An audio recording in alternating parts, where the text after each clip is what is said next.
தீரன் சின்னமலை பெயரில் கல்லூரி அமைக்க இடம் வாங்கப்பட்டு அதற்கு அதிமுக ஆட்சியில் அனுமதி வழங்கப்படவில்லை என்று முதலமைச்சர் மு.க.ஸ்டாலின் குற்றம் சாட்டியுள்ளார்.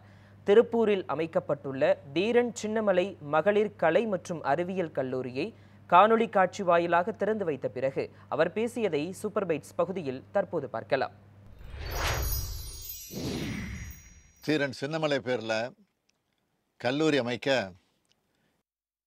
28 ஏக்கர் நிலம் வாங்கியும் அனுமதி கிடைக்காமல் இருந்துச்சு. கடந்த அதிமுக ஆட்சி காலத்தில் இதே மேற்கு மண்டலத்திலிருந்து 9 பேர் அமைச்சர்களாக இருந்தும் அனுமதி கிடைக்கல. கல்லூரி கட்டுறதுக்காக இந்த நிலத்தோட வகையை கூட மாற்றி கொடுக்கல. நம்ம திராவிட முன்னேற்றக் கழக ஆட்சி வந்த பிறகு நம்முடைய நாடாளுமன்ற உறுப்பினர் அருமை தோழர் சுப்பராயன் அவர்கள் தீரன் சின்னமலை கல்லூரி தொடர்பான அறக்கட்டளை நிர்வாகிகள் அழைச்சிக்கிட்டு வந்து இந்த கோரிக்கையை என்னிடத்தில் வச்சார்.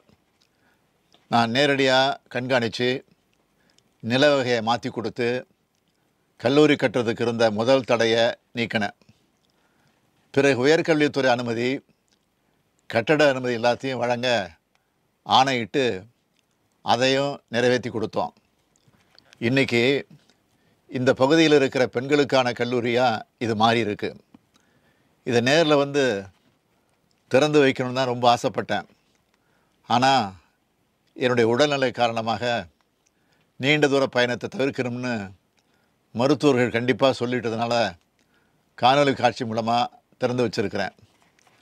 நான் மட்டுமல்ல, முத்தமிழறிஞர் கலைஞரும் கொங்கு பகுதி மக்களுக்காக நிறைய பாடுபட்டார். இதே மாதிரி செயின்ட் ஜோசப் பெண்கள் கல்லூரிக்கு அருமை தோழர் சுப்பராயன் கோரிக்கை ஏற்று அனுமதி கொடுத்தார். அப்போது இது ஒன்றுபட்ட கோவையாக இருந்துச்சு. எனவே திமுக ஆட்சியில் தான் இந்த பகுதிக்கு 2 பெண்கள் கல்லூரிகள் வந்திருக்குதுன்னு பெருமையாக சொல்லிக்கிறேன்.